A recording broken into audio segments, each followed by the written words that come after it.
So I think this will be extremely useful for helping you to build powerful, synergistic parties, and for understanding what strategies are available when you're constructing your party and which go well together. And it'll also help us answer the age-old question, well, we've had one monk, but what about second monk? Before I begin, I do want to take a quick moment to say thank you so much to Tarantula for the $25 donation and all the awesome consistent support, the Cooking One for the €5, No Nut Rushy for the $25, and Intention and Kagan Kutlu Hachioglu for becoming channel members. Thank you so much, my friends. I really appreciate all of your support. It really means so much to me. Alright, let's double up. Hello, my friends, and welcome back to another Baldur's Gate 3 tier list and guide. Hope you're all doing well. Today, we're going to be talking about which characters get better when you have more than one of the same class in a party, and which characters get worse.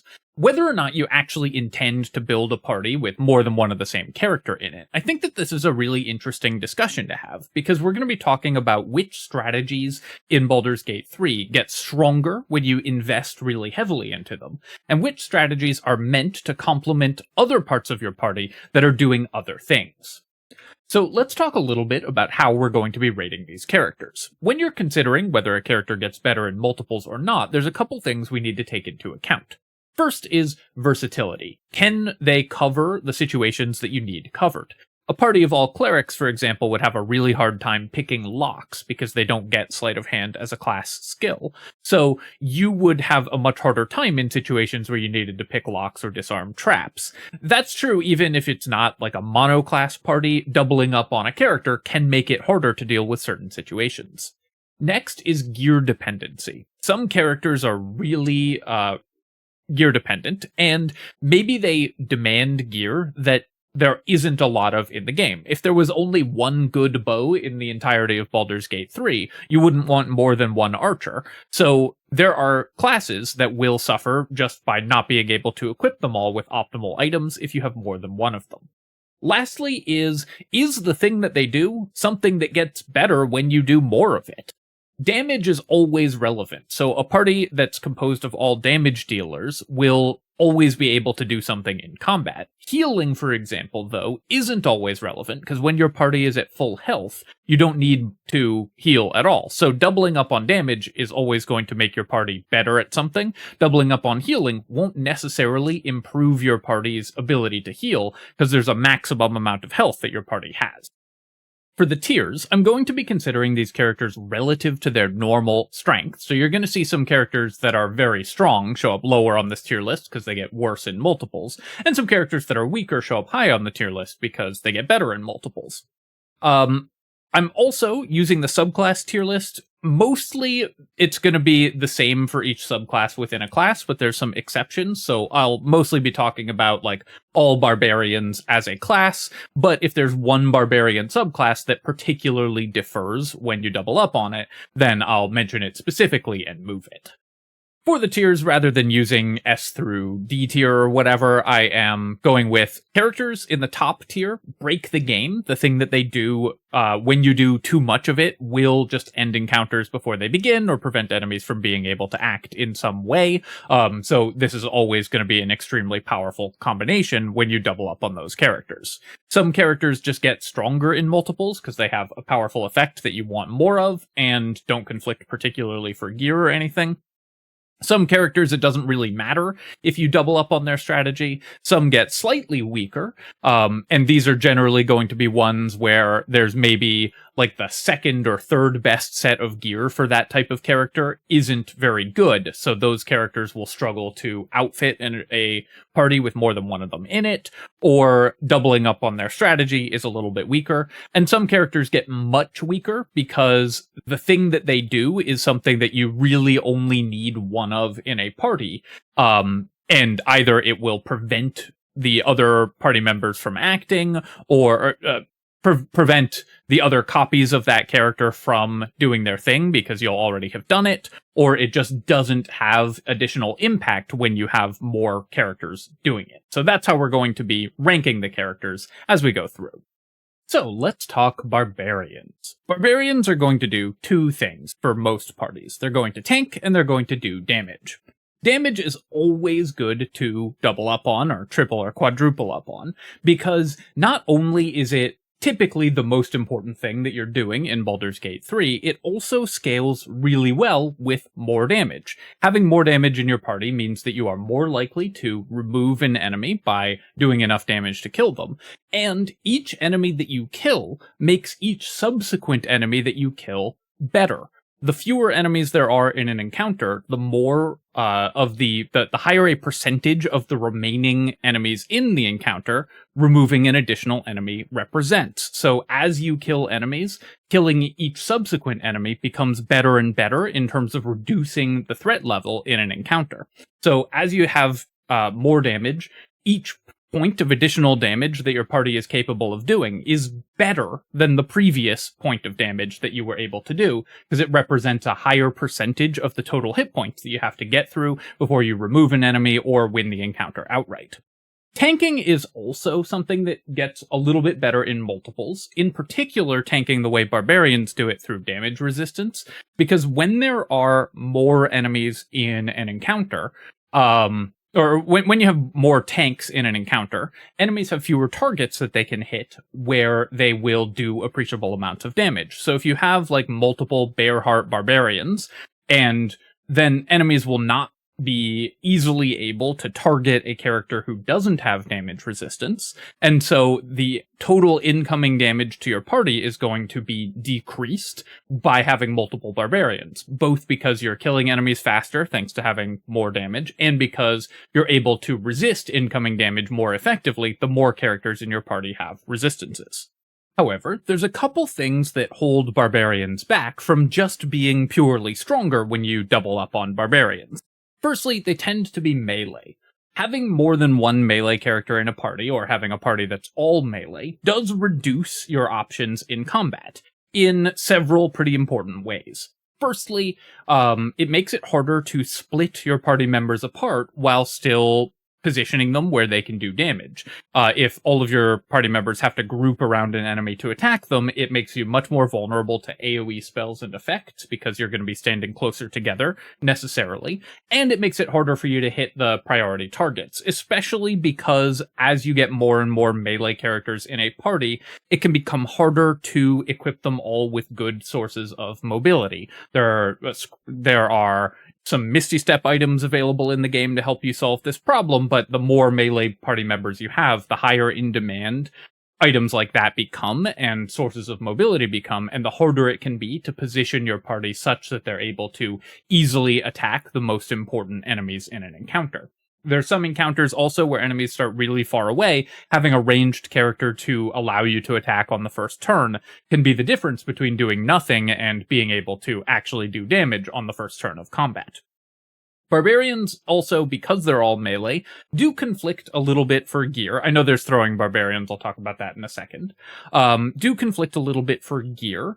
There are a lot of good medium armor sets, but especially in the mid-game, you will run into a pretty strong quality difference between your best medium armor set and your worst medium armor set, especially if you are not a character that makes use of like the luminous armor in a particularly effective way, which barbarians tend not to be.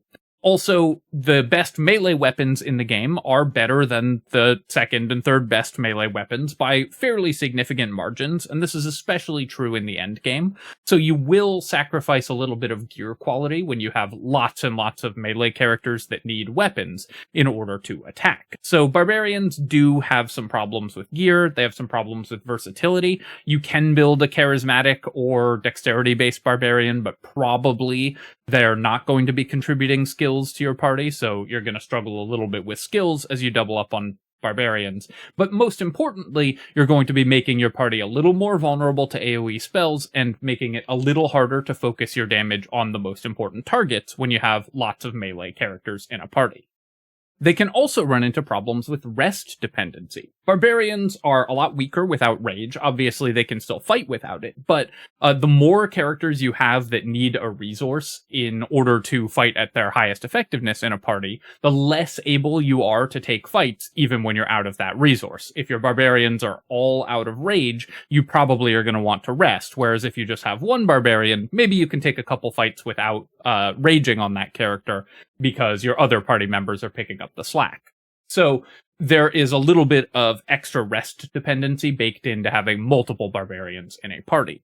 In general, for these reasons, because melee characters tend to get a little weaker in multiples, because barbarians are not particularly versatile, and because it will incentivize you to rest more often, I think they tend to get just slightly weaker when you have more than one of them. It's also true that while tanking inherently gets better in multiples, if you're not tanking for anything, if you're not distracting from a powerful damage or control character with your tank, then you are getting less advantage out of having a tank than a party that was able to have a archer or something running around doing damage freely would be getting.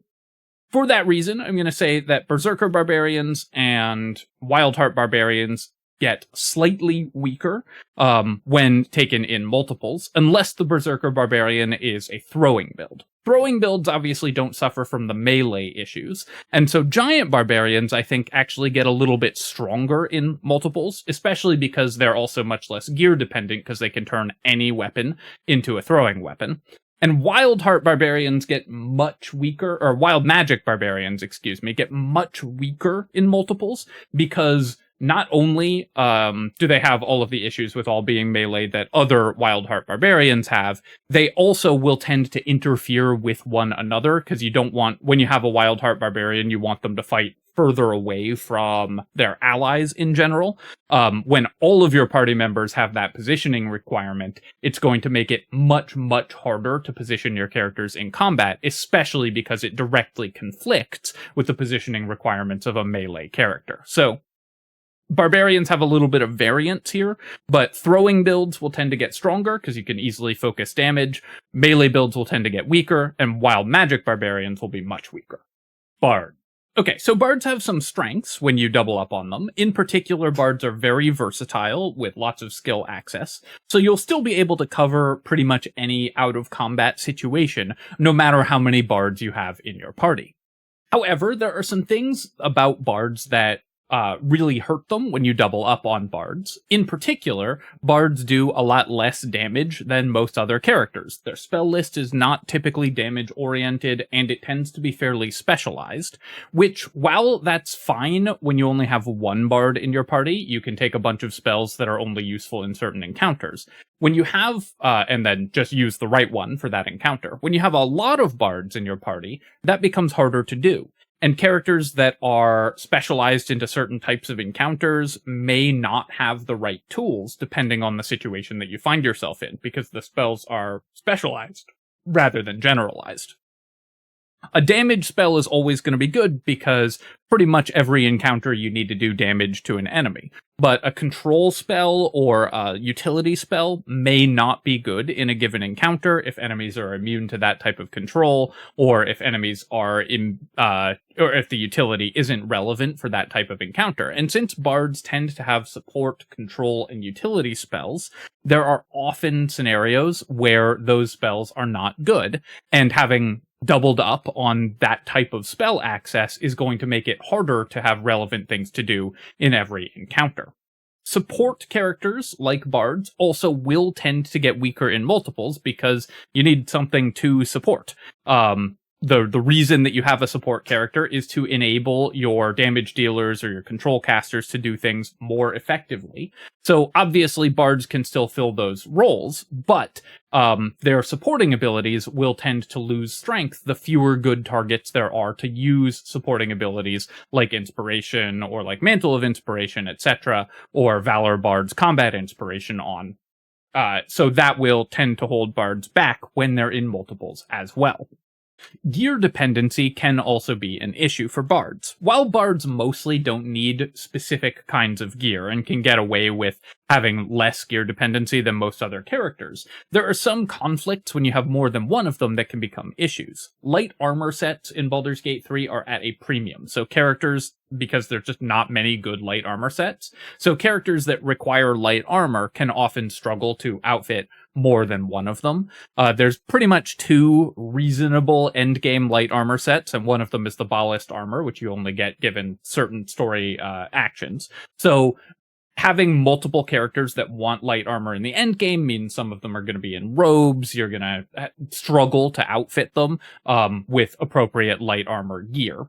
And as casters, bards will often want the staffs and spell save DC gear, of which there's only a certain amount. And so can also struggle to outfit themselves for maximum casting capabilities, just like they can with defensive capabilities. So gear dependency for bards in particular can be an issue. Obviously, bards are an incredible character, but they do, I think, tend to get slightly weaker when you have more than one bard in a party. Now, bard subclasses do change this a little bit. Lore bards have cutting words, which gets better in multiples, because the ability to have multiple characters turn off enemy damage means that you are, again, reducing a larger proportion of incoming damage. Each attack that an enemy misses is better than the previous attack because it represents a larger percentage of the total damage that you were going to take in that encounter. So being able to use multiple copies of cutting words can be still pretty powerful. That being said, I think the other issues that I mentioned are enough that lore bards do still get slightly weaker in multiples. Valor bards don't have quite the same problems either, because they have medium armor and shield proficiency, so gear dependency is much, much less of an issue for Valor bards, and because they get extra attack and can focus a little bit more on damage, they have many more things that they can do in a given turn of combat than the caster bards when their spells aren't good. So Valor bards will still be able to function even in situations where they don't have the right spells for that scenario. So Valor bards, I think, will actually be pretty good and stay roughly even if you double up on them. Sword bards, on the other hand, are the first one that's going to go up in the purple game-breaking tier here, because sword bards are just about dealing massive burst damage. And massive burst damage stacks incredibly well with itself. Every time you increase the damage potential of your party, it represents faster and faster turns to kill for the ability to shut down encounters before they start. And sword bards are just really, really good at ending encounters before they begin. They get more weapon and armor proficiencies as well, so you have more options for gear. And in the late game, like even some of the hardest encounters in the game end when you do about 1,000 points of damage. 4 characters that do 250 damage on the opening turn of combat, which is pretty easy to manage with a bunch of sword bards, just win any encounter outright. So doubling up on sword bards will end encounters immediately. Glamour bards have the opposite problem because their ability directly conflicts with itself. Mantle of Inspiration doesn't stack, so multiple Glamour bards are much, much weaker than one Glamour bard. It does give you the option to, like, have one go, have the enemy take a turn, and then the other can replace the hit points that the temp HP. And Mantle of Majesty gets better in multiples, but in general, Glamour bards, because their main ability doesn't stack with itself, are going to be much weaker in multiples. Clerics. So, clerics tend to suffer from many of the same problems that bards do, in that their supporting abilities don't scale very well, because they either don't stack, or just by the nature of support, you have fewer targets that you want to support, the more support characters you have in a party. Spells like Bless and Aid are AoE spells, so they don't stack with each other, so having multiple characters that can cast those tends to be pretty redundant. Clerics also have the additional problem that they get pretty bad skill access, so a party with multiple clerics may struggle to make up all of the skills that you want for a playthrough, because clerics get very weak skill access. It's hard to build them with dialogue skills, it's hard to build them with lockpicking skills, so parties with multiple clerics can struggle to cover those bases for out-of-combat utility. Clerics, on the other hand, do have a little bit more just raw damage and crowd control effects than bards do. Command is a spell that gets way better in multiples, because it lets you shut down greater and greater percentages of the encounter with each subsequent cast of command. And just the sheer damage that some of their spells do obviously scales well, just like other damage characters. They are rest dependent as well, so that could be an issue. So there are some things that clerics do well when you stack up on them. Mostly command is a really good spell, and so stacking multiple casts of command is good, but for the most part, having more than one cleric is going to be fairly redundant, and they will tend to be slightly weaker with multiple clerics in a party. They also run into a lot of issues in Baldur's Gate 3 with gear conflicts because clerics are very gear dependent. They tend to want the healing items in order to make good use of their healing abilities. They tend to want the radiating orb items in order to be the strongest version of a cleric that you can have. Shields are sometimes a conflict as well, because obviously there's a lot of good shields in the game, but some are better than others, and after the top 3 or so, you are seeing a drop in quality if you have multiple characters that want shields. So there's definitely some, and of course they have the save DC issues that every caster has. When you have too many casters in a party, it can be hard to stack enough save DC gear to land their spells reliably. So there's just a lot of things that make clerics less effective when you have more clerics in the party. So most cleric subclasses, I think, are going to go into the slightly weaker pile. However, there are a couple exceptions to this, and I'll talk about those now. Death clerics are more damage focused, and the more damage focused a character, the better it tends to do when you double up on it. Having multiple death clerics will allow you to burst down enemies pretty effectively. And Tempest clerics are damage focused, but even more than that, they really synergize with one another because they're going to be doing lightning damage, which will benefit from one cleric casting Create Water and the others doing lightning damage. And their ability to maximize damage scales extremely well with itself, because the more your party has damage that doesn't roll dice, Tempest clerics, of course, can maximize their damage to do exact amounts of damage with their lightning spells. The more your party has effects that where you know exactly how much damage they're going to do, the better that effect is, because it lets you space out your damage between different enemies perfectly. So Tempest clerics let you be extremely efficient with your damage allocation when you have more than one of them, and actually get a little bit stronger in multiples. Life clerics, on the other hand, get way weaker when you have more than one of them because they're so healing focused, and you just don't need that much healing. One life cleric will be way more healing than a party will ever need, and multiple life clerics can slow down your damage output enough that it actually ends up being counterproductive because enemies just do way more damage to you, which means you have to heal more. Healing, they also, of course, there's only one copy of most of the healing gear, which life clerics very, very badly want, so they are going to get significantly weaker if you double up on them. On the other hand, light clerics are absolutely game-breaking in multiples. Their Channel Divinity for the AoE damage spell can just, like, if you have more than one light cleric, can just one-shot a lot of early game encounters entirely just by having them all use their Channel Divinity. And Warding Flare gets incredibly stronger when you have multiples of it, just like I talked about with Cutting Words for the Lore Bard. When enemies are missing attacks, each subsequent missed attack is better because it represents a larger portion of the overall damage that enemies are going to do in that encounter. So the more warding flares you have and the more enemies are attacking with disadvantage, the fewer critical hits your party's going to take, the less often you're going to get hit. It's free, so it's perfectly spammable, and you can just blow up encounters with light clerics, so they are game-breaking in multiples, but most cleric builds are going to get weaker when you have more than one cleric. Druid. So Druid's main strength as a class is its versatility. Two different druids, even within the same subclass, can be vastly and entirely different characters. So doubling up on druid subclasses mostly just doesn't matter at all.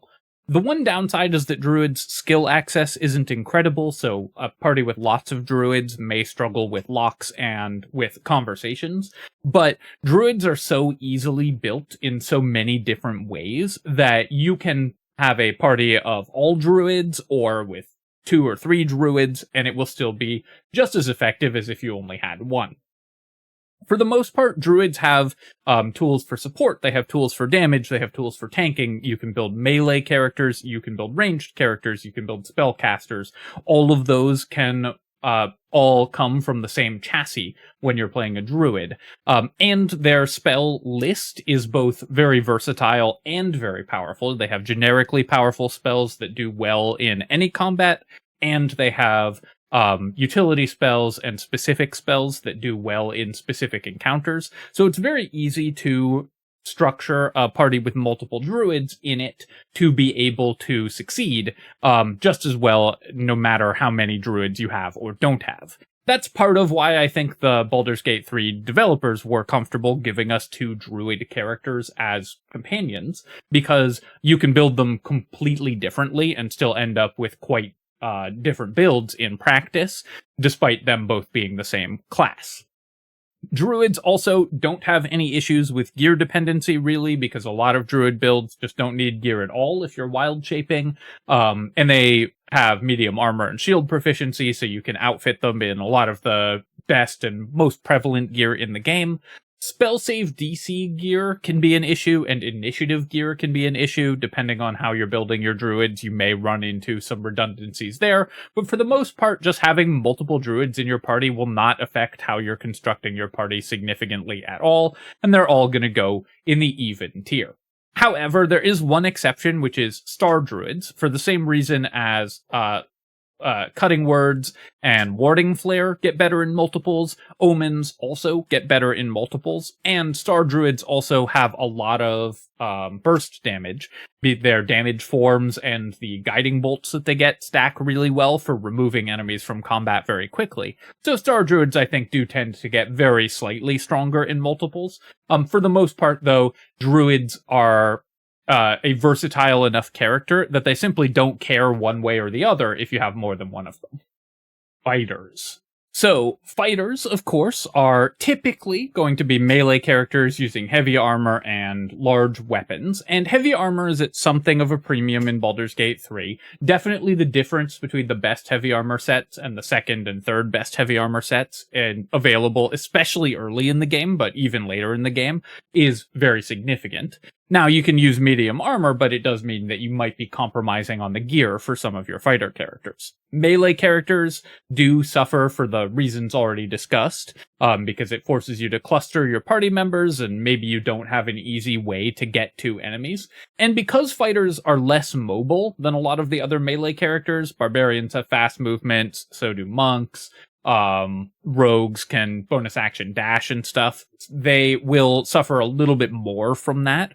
Obviously, you can jump, you can use Misty Step gear, but fighters will still typically have a slightly harder time getting to their enemies to melee them than other melee characters will. That all holds fighters back just a little bit when it comes to having more than one of them. Fighters also get really bad skill access, and their best ability is on a short rest cooldown, which does mean that you will be incentivized to short rest in order to get action surge back, though fighters are obviously nowhere near as rest dependent as a bunch of other characters. Fighters can also suffer a little bit in terms of their saving throws, because they don't have good wisdom saves. Enemies who target wisdom saves can take out more than one fighter in a single spellcast, but they do have Indomitable to resist that a little bit. So there's definitely a lot of downsides to having multiple fighters in a party, but there is one thing that just makes fighters really good when you stack up in multiples, and that's just Action Surge. Action Surge combined with having high damage and in the end game 3 attacks in a round for up to 6 attacks with Action Surge and your normal attack action, means that fighters excel at just ending fights quickly. Upfront burst damage is one of the effects that gets the most from stacking multiple copies of it in a party. The more upfront burst damage you have, the fewer turns enemies are going to take throughout the entire game, and the more often you're going to remove a major threat or the entire encounter before enemies get to take their turns. Action Surge is probably the single best tool in the game for doing this, so fighters, because of Action Surge and Action Surge alone, get stronger in multiples just because they're so good at ending encounters before they ever really start. Battlemaster fighters in particular do fairly well because they can also lock down enemies with their stuns and prones and disarms and things like that. Champion fighters a little less so I'm going to put them in the even tier.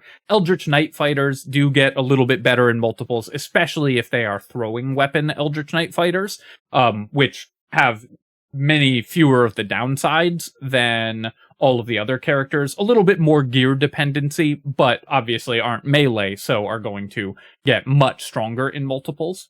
But arcane archer fighters in particular are kind of the reason that I decided to do this tier list in the first place, because of a discussion I was having in the comments under my recent Ultimate Archer build guide.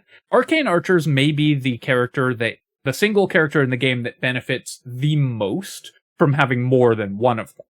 There's a bunch of reasons for this. Upfront burst damage at range with action surge. Crowd control abilities also stack really, really well with one another. So both of those things get better when you have multiple arcane archers. Because again, every time you remove an enemy from combat, each subsequent enemy you remove is a higher percentage of the remaining enemies in that combat. Doing that with damage stacks really well with itself. Doing it with crowd control, like arcane archers have, stacks really well with itself. And doing it with one of the game's most broken abilities in patch 8, Banishing Arrow, stacks ludicrously well with itself. Banishing Arrow lets you simply just remove an enemy from combat in the first turn, and so it's very easy to just end encounters before they start. Half of the enemies just aren't on the field if you have more than one arcane archer, and at the same time you're also outputting incredible damage, so you're going to end encounters instantly. So multiple arcane archers are just absolutely game breaking. Banishing Arrow is already such a strong ability, but when you have more than one copy of it, it just gets ridiculous. Next up, monks, where we get to find out how much monkey business you want in your party. Monks have some qualities that make them really good in multiples, and some qualities that make them significantly weaker in multiples. So they're a little bit of a polarizing class in terms of how your builds work, and whether you want more than one of a monk in your party. They are melee characters, so they do struggle with some of the positioning issues that having lots of melee characters can create in a party, but much, much less than most other melee characters because they're incredibly mobile. So it's much easier to position a monk where enemies can't attack all of your characters at once with an AoE spell, while still hitting the targets that you actually want to hit. Monks will tend to, in most parties, strike off on their own and not really care about what the other party members are doing at all. They'll run solo missions to go kill the enemy backline and stuff like that. And it's totally fine to have more than one character doing that. It means that they don't gain that much from working with a team, but they also don't lose that much if the team doesn't work especially well with them.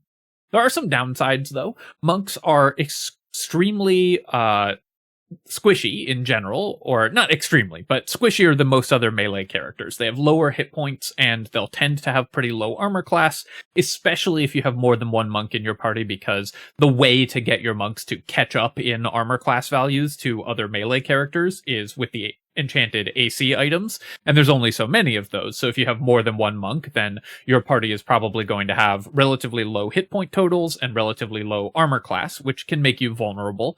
And the lower your total armor class over your whole party, the worse it is, because it just increases the amount of damage that enemies are doing to you somewhat dramatically when they get to attack. Now, of course, if you're playing an all-monk party, your goal is probably to stop enemies from attacking at all, and monks are really, really good at that. They're mobile, they do a lot of upfront damage, and they have Stunning Strike. Stunning Strike, like Banishing Arrow, is one of those abilities that gets massively better the more opportunities you have to use it. Against enemies that are vulnerable to stuns, each stun that you land in a combat is better than the previous stun because it removes a higher percentage of the remaining enemies in that combat. So having lots of stunning strikes so you can stun everything means that you will often be able to end combats completely before they start by simply stunning or killing every enemy in the arena. It's not as reliable as a bunch of arcane archers because there are times, even though monks are mobile, where being melee can come back to bite you, and there's a lot of enemies that are immune to stuns in Baldur's Gate 3, or at least enough enemies that are immune to stuns that it will come up sometimes, though many monk subclasses have other forms of crowd control. In general, because monks mostly don't need gear, they're somewhat gear dependent, especially in terms of defensive options, but you're probably going for an overwhelming first strike strategy if you're playing more than one monk in a party, so defensive options will be less important. And they don't really care what their party members are doing. I'm going to say that most monks are relatively even, very powerful as just one member of a party being a monk, and very powerful as having more members of your party as a monk.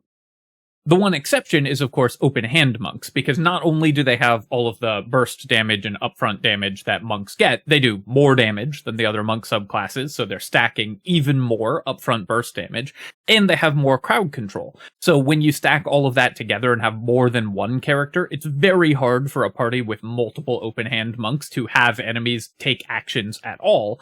And so similar to arcane archers, they just end combats as soon as they begin, and are indeed game-breaking. Next up, Paladins. So similar to monks, Paladins have many of the qualities that make characters good in multiples, but many of the qualities that make characters weaker in multiples. They're extremely gear-dependent. Paladins may be the most gear-dependent class in Baldur's Gate, because they have high attribute requirements in a lot of different attributes. They need heavy armor, and they are all melee, so they're going to need strong melee weapons. And heavy armor suits are few and far between, especially in the early game. So having multiple paladins in a party will cause some conflict in terms of the gear that you can have. One of their strongest abilities also doesn't stack, Aura of Protection, which does help mitigate the issue where, as melee characters, they're going to be standing too close together sometimes. Doesn't stack. So having multiple paladins with Aura of Protection will lose out on some value from a very powerful class feature. Now, if you have multiple paladins from different subclasses, you can have like one Ancient's Paladin and one Oathbreaker Paladin providing different auras and things like that. But the Aura of Protection aura will still be wasted between multiple paladins. On the other hand, paladins, like fighters and like monks, are upfront burst damage characters, and paladins are better than pretty much any other character at just getting an enemy that you want dead instantly. So having two paladins, or more than that even, means that you can end the lives of the most important targets in most fights, just guaranteed.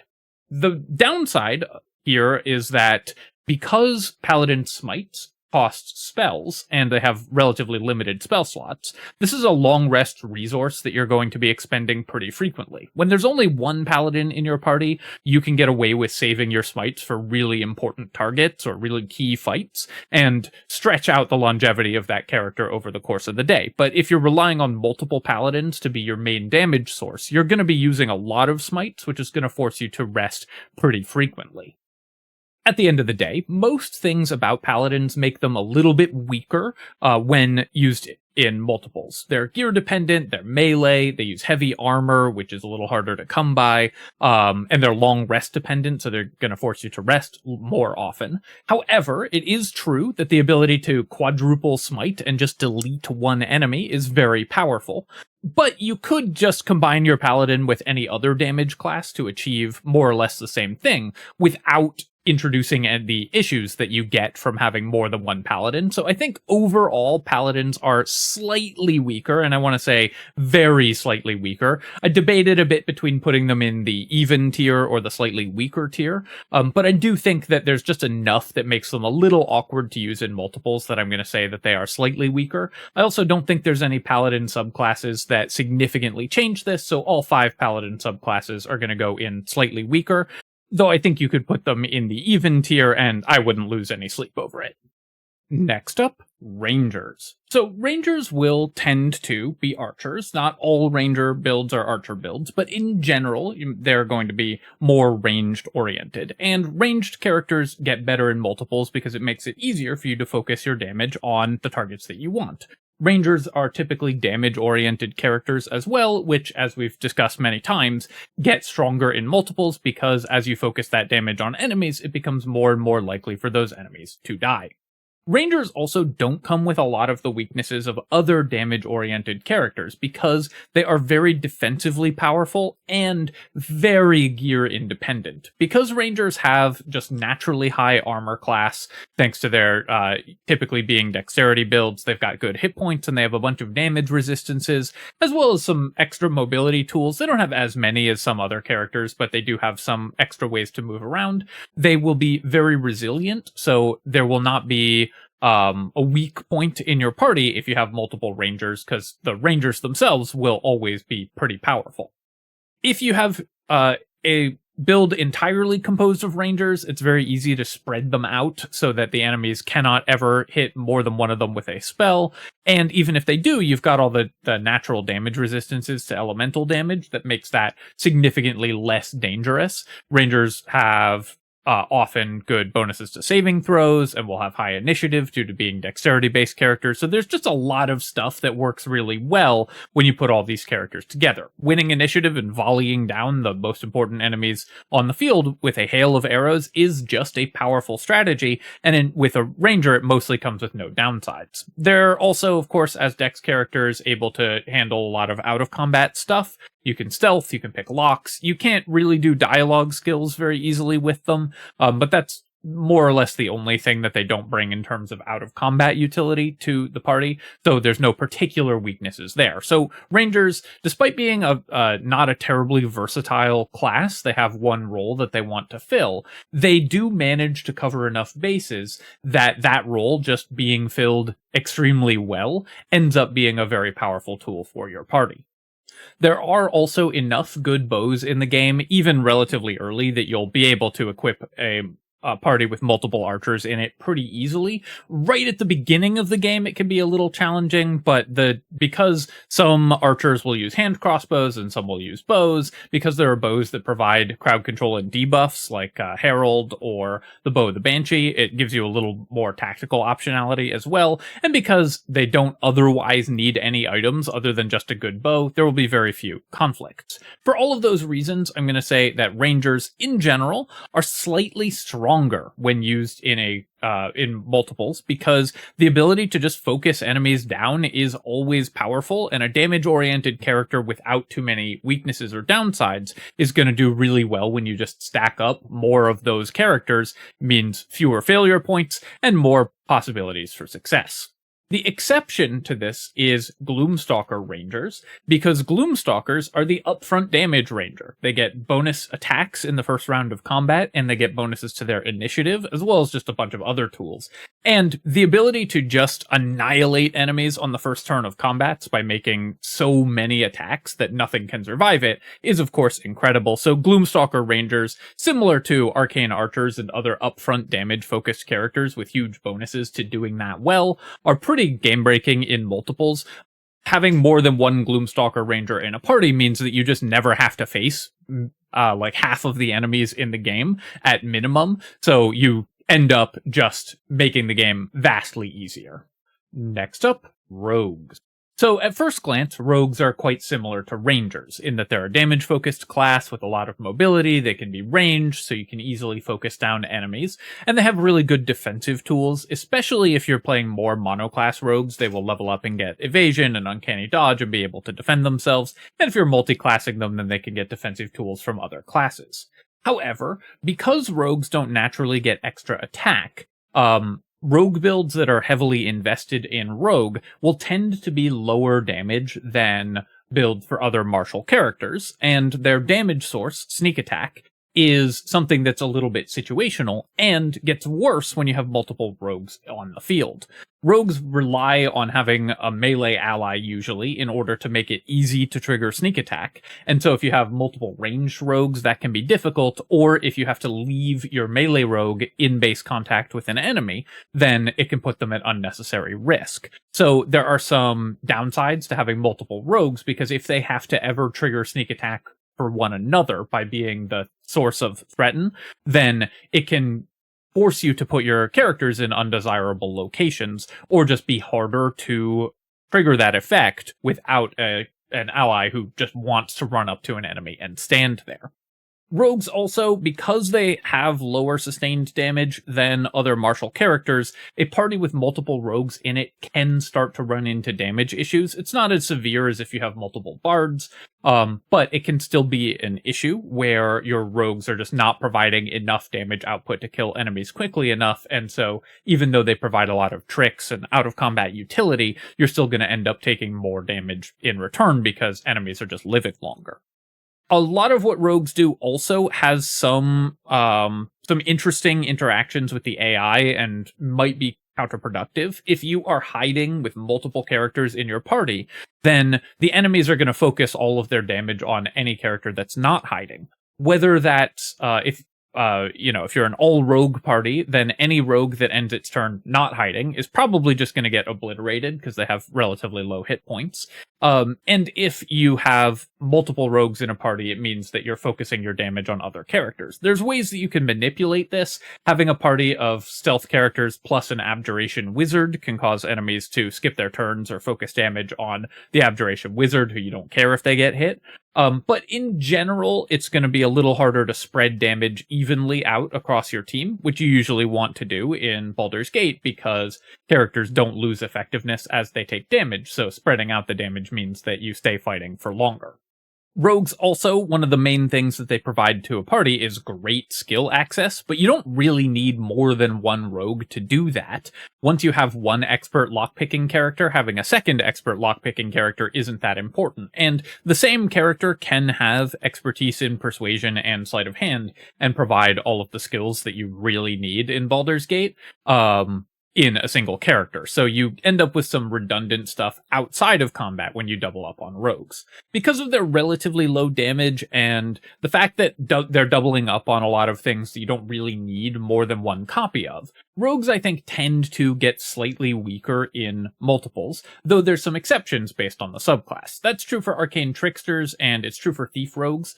But swashbuckler rogues don't suffer from some of these problems because they can trigger sneak attack for themselves, and they come with an initiative bonus, and initiative bonuses stack extremely well with other initiative in your party. Something that's really worth keeping in mind is that it is exponentially more powerful to have all of your party win initiative than just have one of them win initiative, because you can mix and match your actions, you can kill enemies before they ever get to act much more easily, you can set up sneak attacks and then still move your characters away. So the initiative bonus from Swashbuckler Rogue really helps set that up.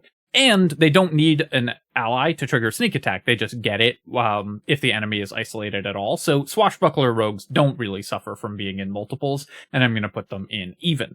Assassin rogues get even stronger because their whole thing is killing enemies before they ever get to react. And as we've talked about previously, that's just an incredibly powerful strategy in Baldur's Gate.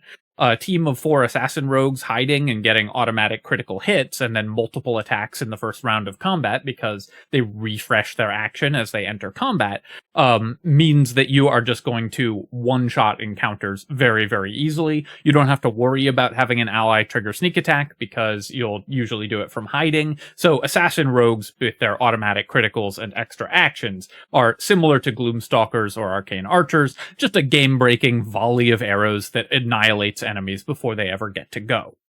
Sorcerers. So sorcerers, of course, excel at ending encounters on the first turn. They're the action economy class and they're burst damage casters, so they are amazing at overloading upfront damage and ending encounters before they ever begin. As we've said many times, that's an extremely potent strategy, and the more you invest into that strategy, the stronger it gets, because the more likely you are to end encounters on the first turn and not have enemies retaliate against you. So sorcerers conceptually are really, really powerful in multiples because the thing that they do, linearly increasing damage, is so strong when you continue to increase it. Ending encounters on the first turn will often save you resources, so even though sorcerers are long rest dependent and expend a lot of resources on their burst damage, they don't have to spend other forms of resources because they're not taking damage because all the enemies are dead, and it doesn't cost you extra spell slots that you weren't planning to spend in that fight because something went wrong, because nothing can go wrong if the encounter is already over. There are some downsides to having multiple sorcerers. That rest dependency is still real. They do burn up through a lot of resources, and they're very squishy with relatively low hit points. So if enemies do survive, they're very likely to be able to bring down one of your vulnerable sorcerers. The more squishy targets you have on the field, the harder it is to position them so that they're hard to attack for the enemies. So those enemies will usually have a good target when you have lots of weak casters running around, and that can run you into problems if that character then goes down from damage from the enemies.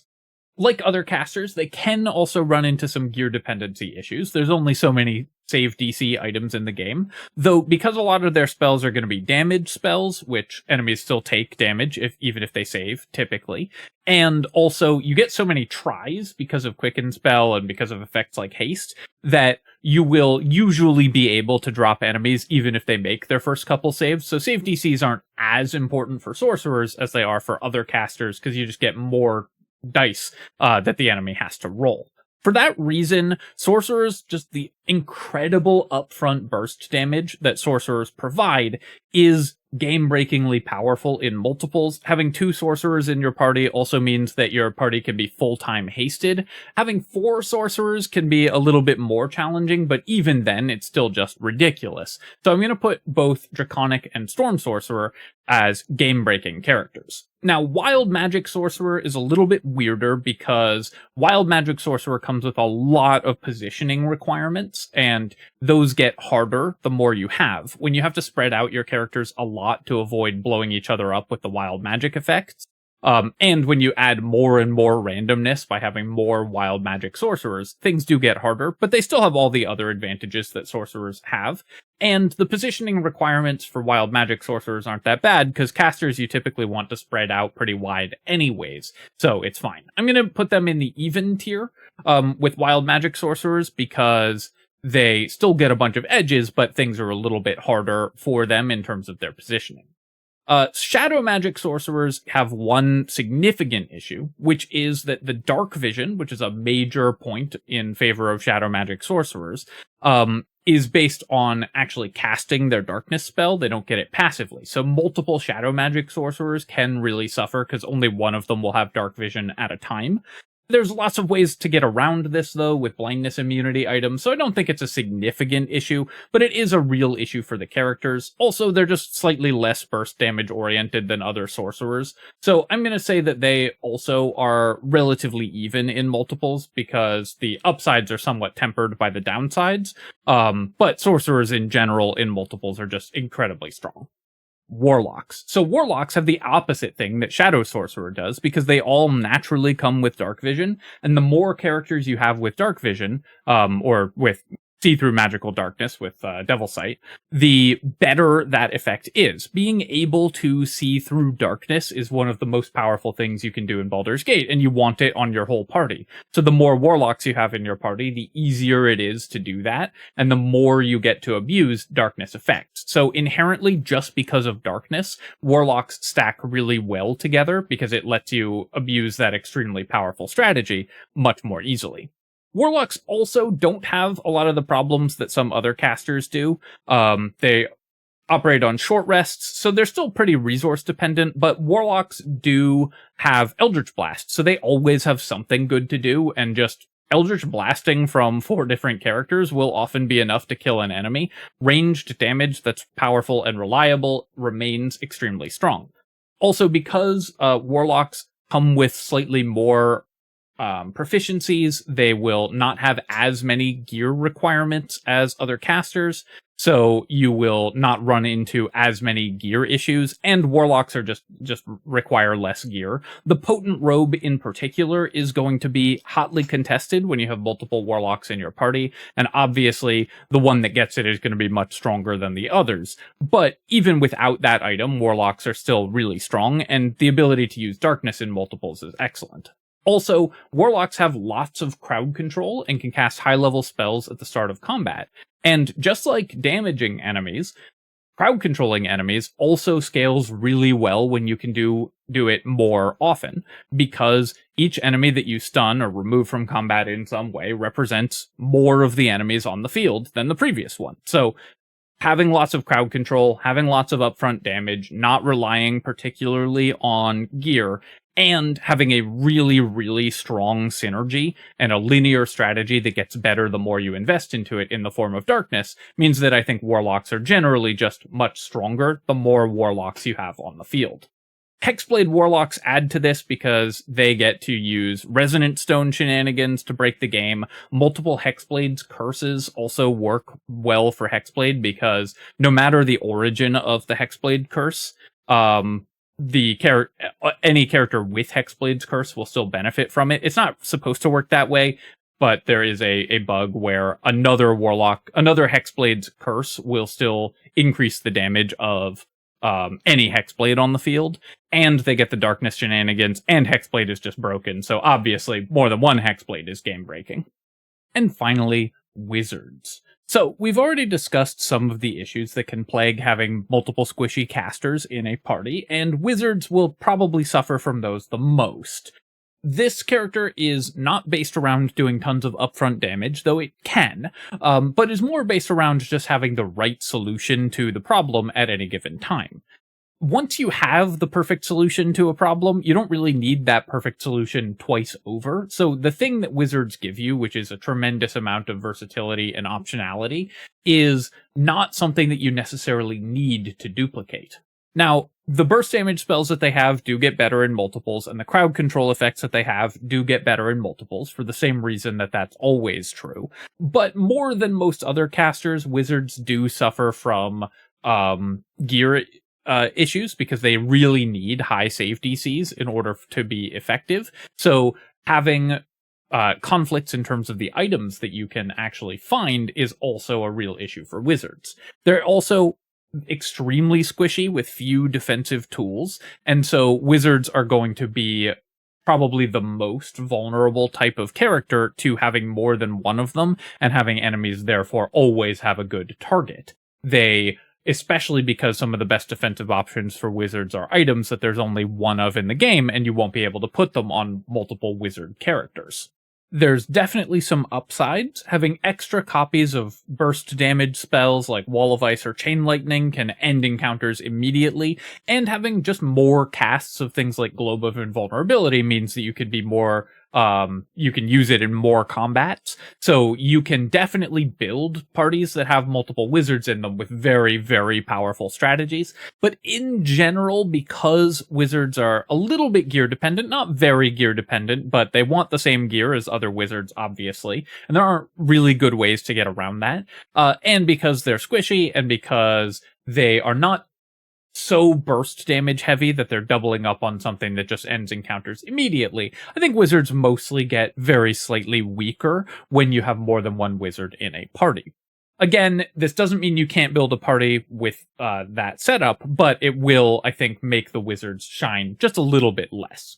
So for most wizard subclasses, I'm going to say that they do get slightly weaker when they're in multiples, but there's a lot of variance in terms of the impact of wizard subclasses, so some of them are going to be a little bit different. So we're going to say that Conjuration wizards, Enchantment wizards, Illusion wizards, and Transmutation wizards all get slightly weaker when you have more than one of them in a party. Evocation wizards are more or less the same thing. You might think that because they're the damage-focused wizard subclass that they would benefit from just being a damage character and thus get better in multiples, but the main thing that Evocation Wizard gives you in terms of damage output is the ability to drop your AoE spells on your allies without harming them. So it eases the positional requirements for mixing casters and melee characters. The fewer melee characters you have in the party, and as you're adding more Evocation Wizards, you're going to have fewer of them, the less relevant that ability is. So Evocation Wizards are still slightly weaker. Divination Wizards, their ability doubles up really well, because Divination Wizards control die rolls, and when you have more guaranteed die rolls that you can use, those become exponentially more powerful the more options you have in order to control enemy dice. When you can guarantee that more spells are going to succeed or more enemy attack rolls are going to fail, it gives you way more control over combat. Now, an all Divination Wizard party is probably not the way to go usually, although that would probably be pretty fun to play if you could stand all the pop-ups. But having more than one Divination Wizard in a party gives you enough additional tools that I'm going to say that those go in the even tier, even though they do suffer from the other issues that plague wizards when you have more than one of them. Bladesinger wizards actually synergize with one another quite a bit. They're more burst damage oriented with the Bladesong Climax. They have the attacks that they can actually do in order to do damage, so you're less all in on being able to cast a powerful spell to end combat immediately when you've got multiple Bladesinger wizards running around. They still have the same issue with squishiness, but they are in general going to work pretty well together. So I'm going to say that Bladesong Wizards actually become slightly stronger when used in multiples. They become way stronger when used in multiples also if you're doing Shadow Blade as your main attack source for multiple Bladesong Wizards, and then they can all benefit from the Resonance Stone. Obviously, psychic damage parties are incredibly strong given the Resonance Stone presence in Baldur's Gate 3. Necromancy wizards have sort of a bizarre problem because having lots of summons running around is obviously pretty powerful, but necromancer wizards, if you have more than one of them in a party, run into a pretty serious issue that can make your party struggle a lot, and that's running out of corpses. There are only so many dead bodies in Baldur's Gate 3, and being able to summon expendable zombies and stuff like that, which will die pretty frequently in combat, is something that you actually can't always rely on if you have lots of necromancer wizards running around, or lots of characters that want to use corpses for summons. So just because of that, and just the corpse shortage issue that you're going to run into, it's a funny problem to have, but it does make necromancy wizards much weaker in multiples.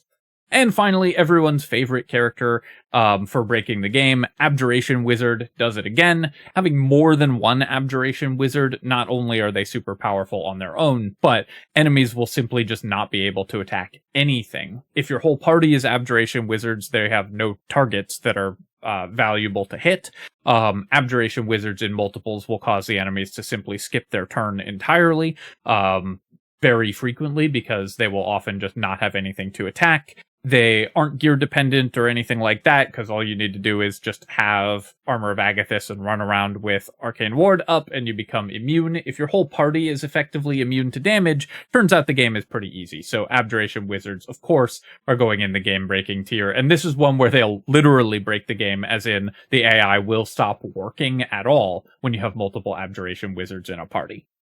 Alright, my friends, I hope that you've enjoyed this tier list. This was a little bit more of a theoretical or conceptual exercise than a lot of my tier lists, because we're really focused on drilling down into how characters operate and whether that's something that you are interested in doubling up on, whether it gets better when you have more of it, or whether it's something that you want to complement other strategies in your party.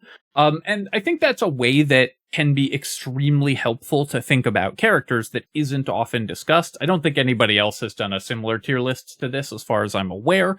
So hopefully this gave you some interesting ideas for building your parties and new ways to think about the game that could maybe help you find winning lines for honor mode, or just construct fun, interesting parties that you really want to try out.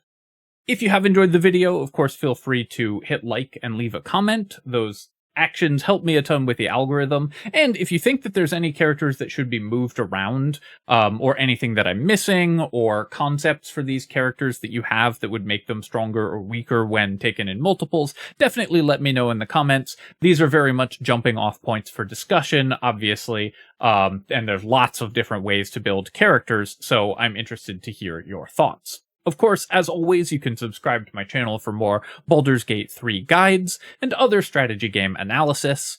Thank you for watching, and I'll catch you next time.